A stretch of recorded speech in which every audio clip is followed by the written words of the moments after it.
आज की नई कहानी। राजा विक्रमादित्य के शासनकाल में उज्जैन नगरी का यश चारों ओर फैला हुआ था।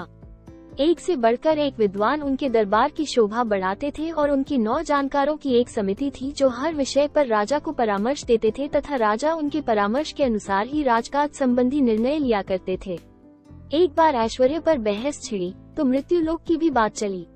राजा को जब पता चला कि पाताल लोक के राजा शेषनाग का ऐश्वर्य देखने लायक है और उनके लोक में हर तरह की सुख सुविधाएं मौजूद हैं, चूंकि वे भगवान विष्णु के खास सेवकों में से एक हैं, इसलिए उनका स्थान देवताओं की समकक्ष है।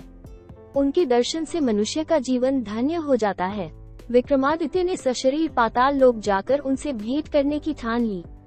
उन्होंने दोनों बेतालों का स्मरण किया। जब वे उपस्थित हुए तो उन्होंने उनसे पाताल लोक ले चलने को कहा। बेताल उन्हें जब पाताल लोक लाए तो उन्होंने पाताल लोक के बारे में दी गई सारी जानकारी सही पाई। सारा लोक साफ सुथरा तथा सुनियोजित था।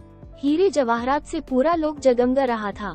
जब शेषनाग को खबर मिली कि मृत्यु लोक से कोई सशरीर आया है तो वे उनसे मिले।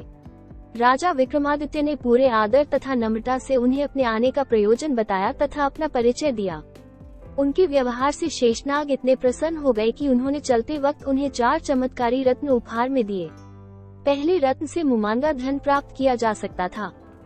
दूसरा रत्न मांगने पर हर तरह के वस्त्र तथा आभूषण दे सकता था। तीसरे रत्न से हर तरह के रथ, अश्व तथा पालकी की प्राप्ति हो सकती थी। चौथा रत्न धर्म कार्य तथा यश की प्राप्ति करना सकता था। काली द्वारा प्रदत्त दोनों बेताल स्मरण करने पर उपस्थित हुए तथा विक्रम को उनके नगर की सीमा पर पहुंचाकर अदृश्य हो गए। चारों रत्न लेकर अपने नगर में प्रविष्ट हुए ही थे कि उनका अभिवादन एक परिचित ब्राह्मण ने किया।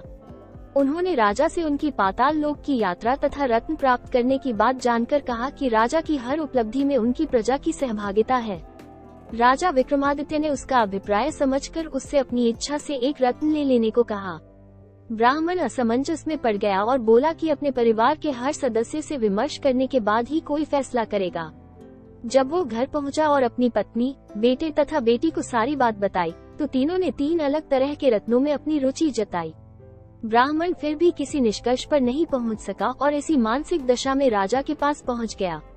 विक्रम ने हंसकर उसे चारों के चारों रत्न उपहार में दिए। राधे राधे।